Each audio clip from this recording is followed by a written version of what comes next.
Welcome back to the channel. I'm right outside Hochman Fabrication and Speed. I'm all by myself. It is Saturday morning. It is a beautiful winter day here in Chicagoland, and it is pretty deserted here in the back area at the shop. You can see I've got the shop Lexus workhorse here, and you're probably wondering what is going on. Well, in the winter time, we usually dedicate the shop to customer builds only, and anything that we've got going on as far as research and development has typically been behind closed doors over at the OG shop, as I like to call it, which is where Hochman Fabrication and Speed originally started.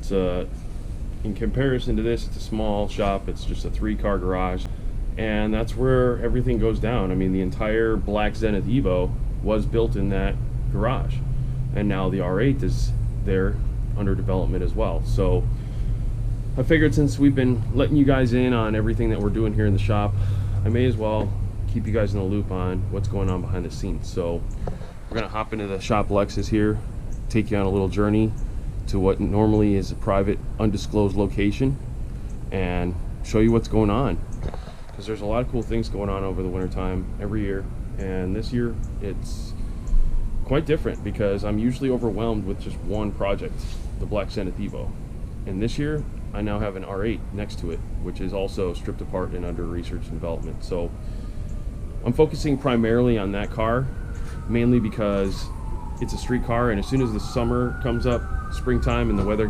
gets nice enough, forgive the background sirens, Chicagoland. In the summertime, you never want to be without a nice car, and especially in the spring when the weather gets nice around here, you want something to drive, go around to the car meets, go to hang out with some friends, and we don't want to have that car on jack stands when that comes around. So I'm trying to get that done. We're doing a custom intake system, and it will be a product once we verify that it's performing well.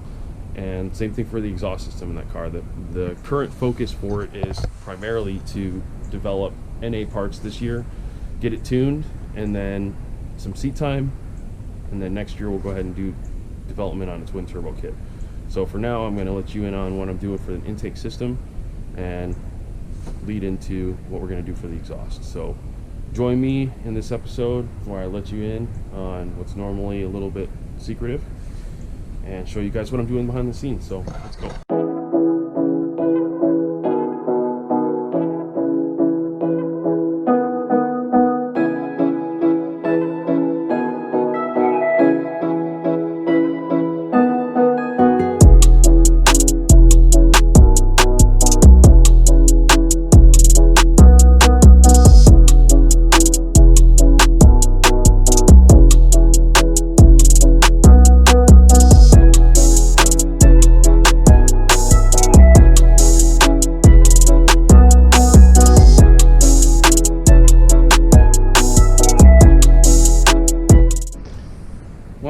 Here it is, ladies and gentlemen. Welcome to the original gangster Hochman Fabrication and Speed, where it all started.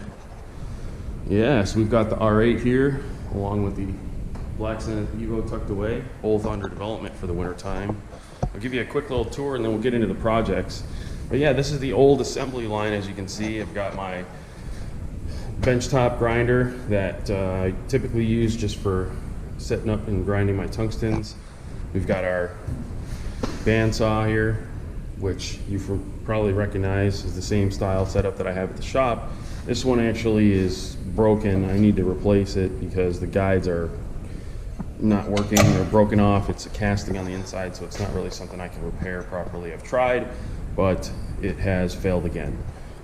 So I've resorted to working here with the old Bosch chop saw, which works just fine.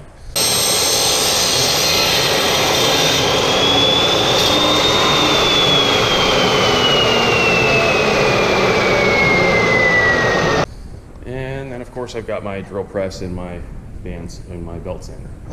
And if you've been following Hochman Fabrication and Speed since the beginning, you'll appreciate this legacy right here, which is my homemade innovative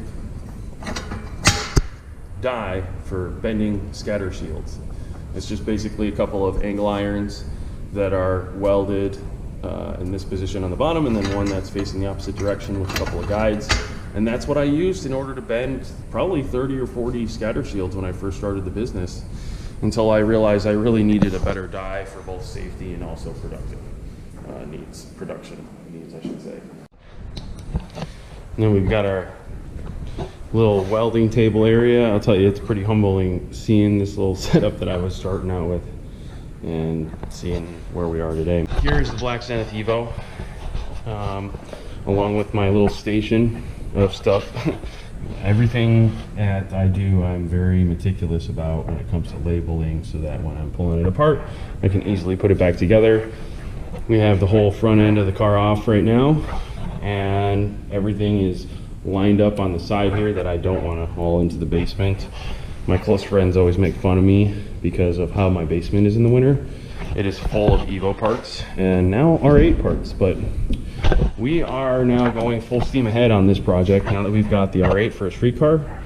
Like I said, no more reason to fake street car anymore with the Evo. So we're stripping it down. It no longer has a sunroof. I'm going to be putting in the carbon sunroof plug and removing all this wiring. I've got a Haltech to install. This car has been pretty well neglected as the R8 entered into our world, but don't be scared of that. And you can guarantee that this car is going to be coming hard this year. So although it won't be out as early as it normally is due to the R8, it will definitely be out, and it will be coming hunting for sevens.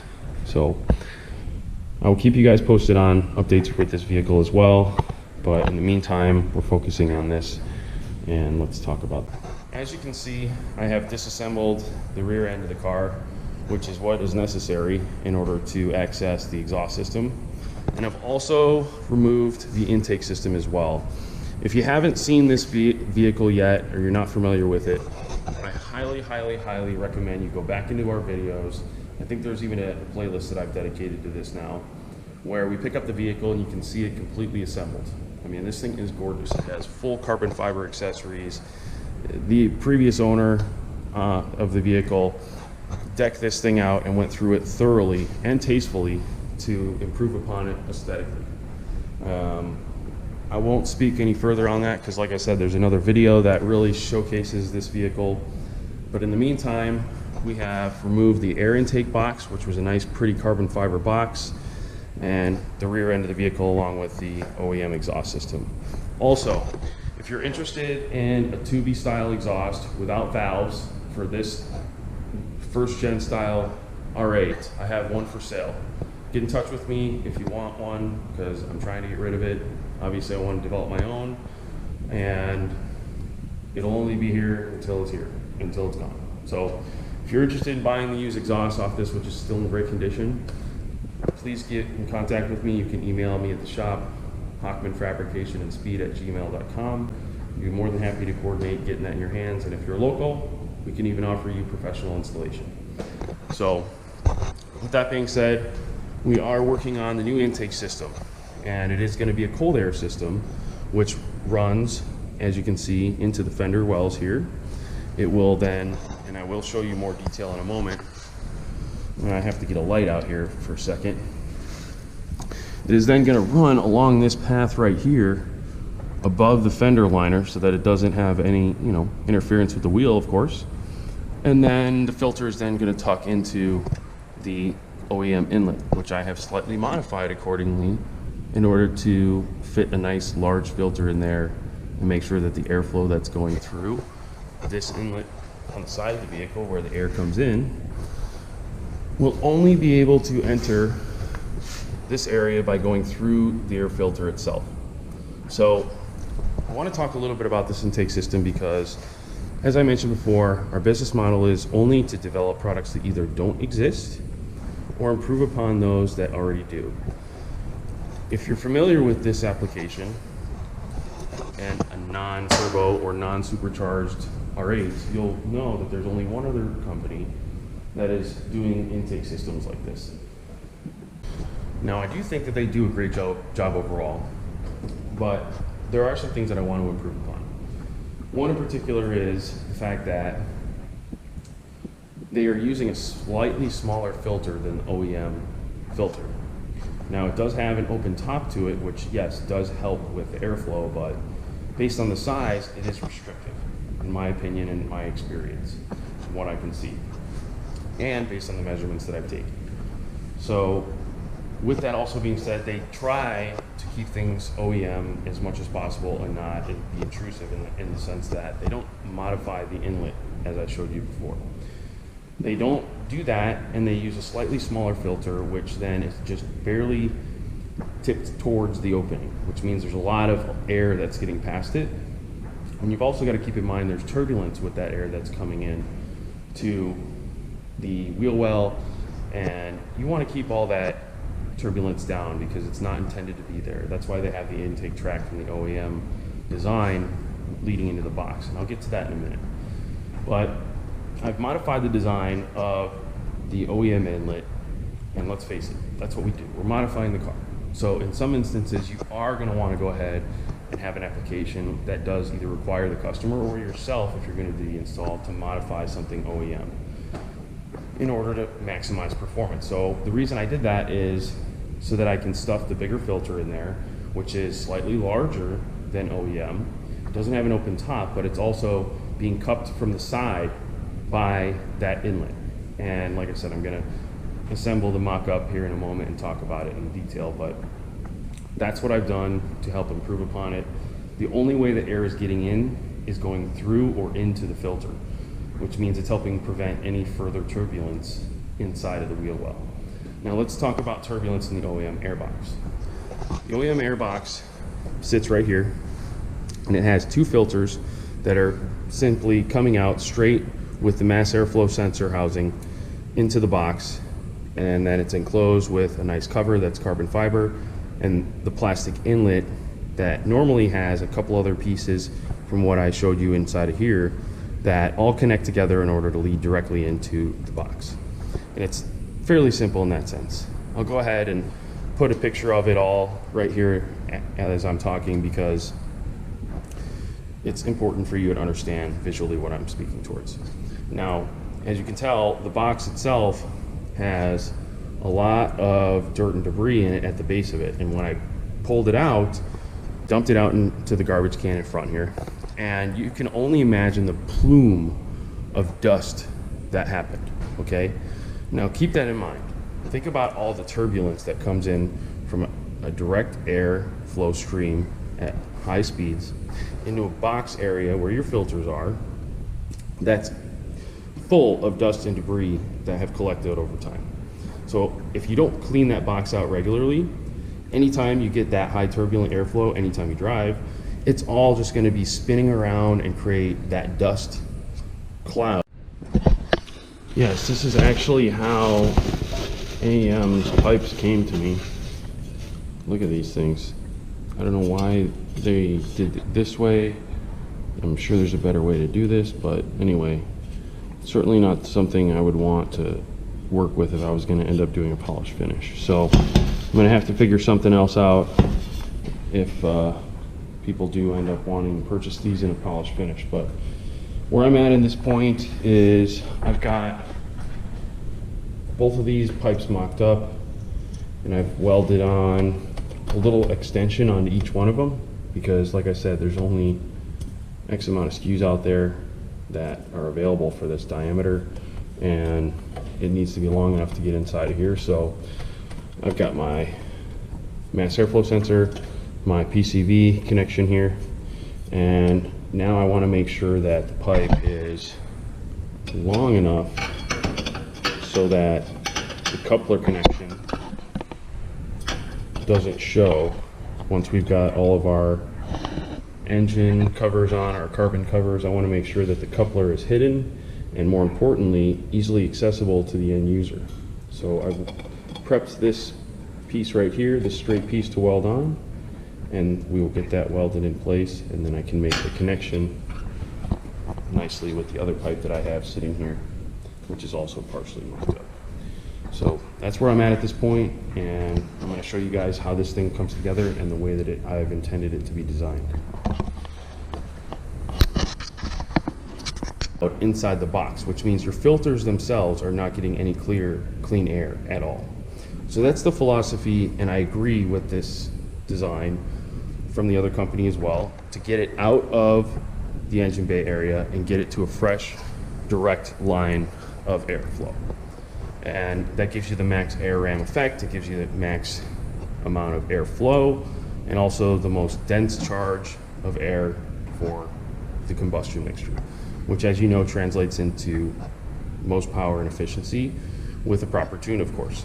So that's what the objective is here with our design, slightly improving upon it to accommodate a larger filter from factory, which we're running from AEM, and of course ensuring that we get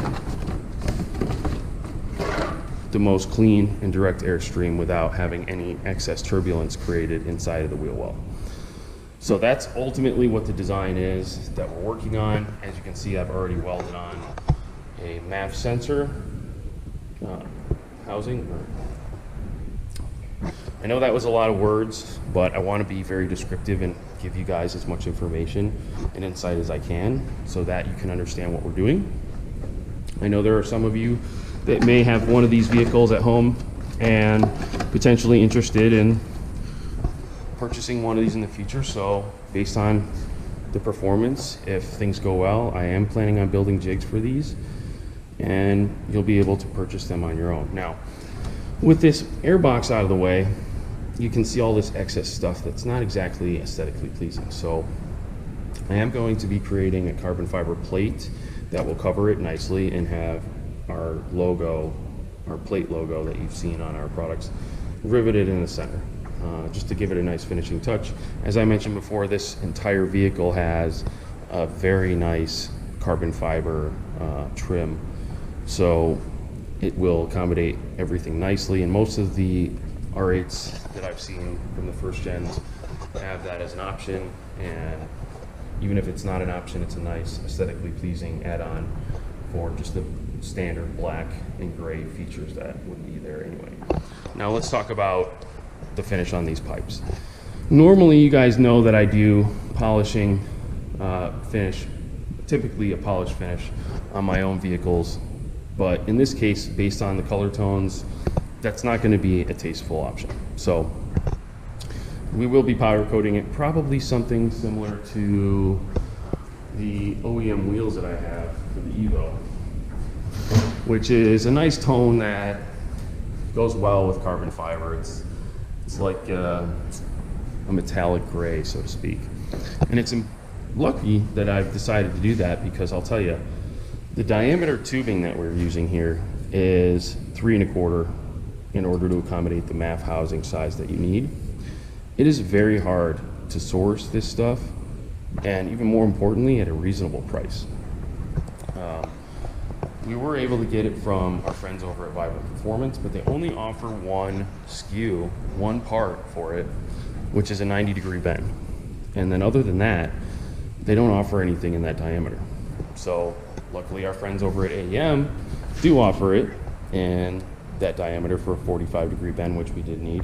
So as you can see, we have quite a not pretty combination of pipes here, and I could take the time to get it all polished and look the same, but like I said, not going to work for the tones and colors on this vehicle project. So we will get it developed, we'll get some jigs built out, we'll get it powder coated, get it dyno tuned and tested, and then if all goes well, we will talk to people, we will talk to anybody that's interested about potentially being able to order their own.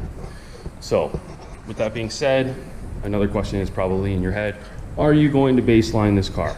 Did you baseline this car? Unfortunately, no.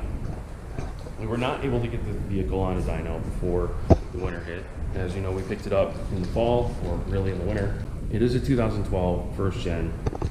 There are quite a few baselines on this vehicle. Our intent is to get the intake system and the exhaust together and dyno tune the vehicle, drive it, test it, see how it performs, and get an overall performance rating on it. That is our intent at this point. There's a lot of different options out there for exhaust systems. There's not very many options for intake systems, and we're planning on designing something unique for exhaust. Obviously, you've seen what we were doing for intake, so if they perform together overall well, hopefully that will prove a concept for our customers and anyone that's interested in purchasing. And it doesn't obviously have to be a package deal. You can choose either or. Before we even can talk about that, we still have a lot of work to do in order to finish both systems. As you can tell, for right now, we have completed a majority of the mock-up on the passenger side here. We have our PCV connection here on the left, and then our mass airflow sensor here on the right. This now leads into the fender well. I gave you a quick little tour a moment ago without any of this connected, so you could see how I have trimmed out the inlet. And I'll go ahead and put this together and show you how it works when it's all together. All right, so I've got most of the design for the passenger side complete. As I mentioned before, please bear in mind this is not a finished product. This is just raw material that I'm using in order to develop this product. This will be powder coated when it's done. So to walk you through the design a little bit, pretty straightforward. I've got my PCV connection here, which is where the OEM connection is. I've used some high quality, vibrant hose in order to make that connection to the PCV. I've also got my mass airflow sensor in the original location. The diameter of the pipe is specific to obviously what the housing needs, because that's important for tuning. We have our first connection right here, and as you'll notice, it goes in through this opening right here. It's a little bit hard to see, but what I'm going to do is turn on a light, and you'll notice that on the heat shield right there, I've added a little bit of rubber trim, which has some adhesive on the inside of it so that it will stay in place, and that would be included with the kit if we do bring this product to market, and that ensures that nothing is going to vibrate or bounce on anything. Now keep in mind, the original hoses that are on this car that come with it have a lot of flex to them, which allows the engine to move naturally and doesn't disrupt anything.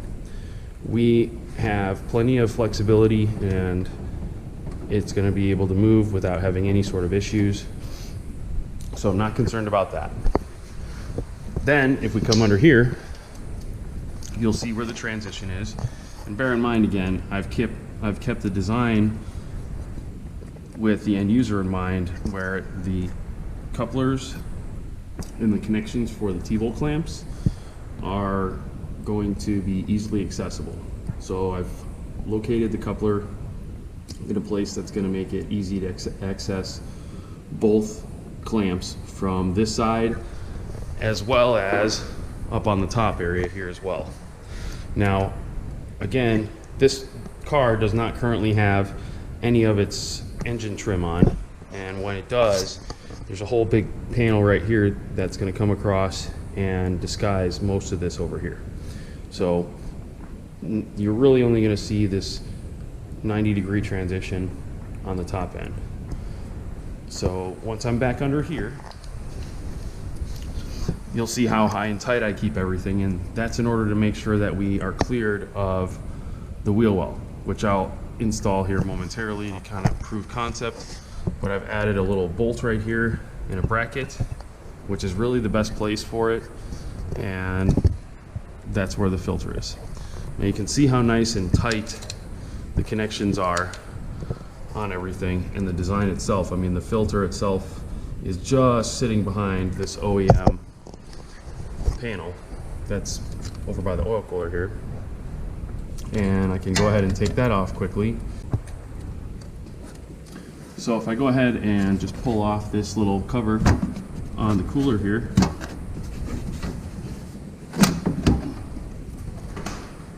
you can fully expose where the filter is, and then if I look back up in here, you'll be able to see how I've trimmed the OEM inlet so that it's literally cupping the filter itself. So I'm going to go ahead and take that filter off so that you guys can better see what I'm talking about here. So what I've done in order to get max ram airflow here is I've used, like I said, a larger filter. I've got it tucked high and tight so that it can fit within all the factory paneling.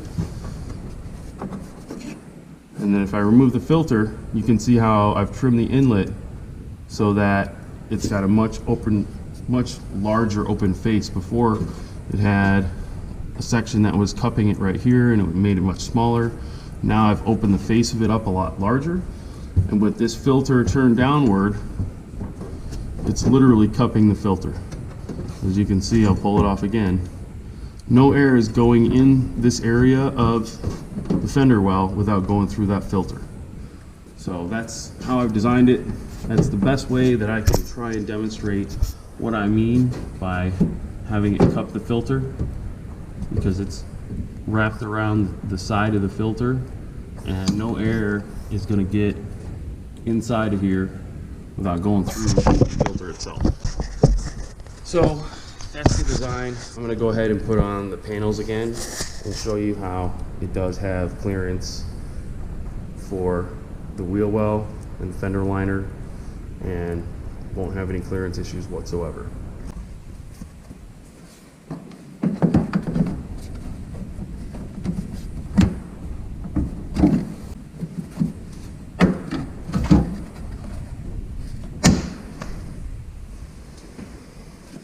So as you can see, we've got our wheel well in place. There's no interference from the intake pipe there. There's actually an indentation in the wheel well from the factory to accommodate the original connection for the airbox, which is nice because that's ultimately where we've got our connection built into. But that's, for all intents and purposes, an overview of the design. I'm hoping you guys like it. Like I said, we're going to be doing the same thing on the other side, on the driver's side, and testing it, give you guys some results on the dyno, see how it performs overall. And I will be making jigs of these so that if somebody wants one of them, we can sell them. But until we get them tested, we won't really know whether it's worthwhile, and figure out pricing, of course, based on the materials that we have in them. But I was excited to share this with you guys because I'm very excited with how the design came out and what I was able to do to improve upon the existing design that exists in the marketplace. There's only one other manufacturer that makes this type of thing, and like I said, I'm doing it a little bit differently. So the final touch on this, like I said, will be a carbon fiber plate that sits under here and covers all this other stuff, like the dry sump setup that's on here in the swirl pot. And it'll just be nice, clean carbon fiber that covers up all this stuff that's normally hidden, with a nameplate for Hochman Fabrication and Speed. And I think that'll be a nice final touch, aside from the fact that we're going to want to have, like I said, not a polished finish, but a probably like a wrinkle black powder coat is what I'm thinking. But you'll have to stay tuned later to see how that comes out. In the meantime, I'm going to go ahead and get the other side finished up, and be sure to leave your feedback below on what you think about this design. I'd love to hear it. Yeah, if you haven't already, subscribe to the channel. Be sure to hit that like button. It's free and it helps us out big time. And be sure to check us out and look for updates on the Black Senate Evo, because as you can tell, this thing is coming for blood this season. We hope you'll join us next time. Until then, catch you later.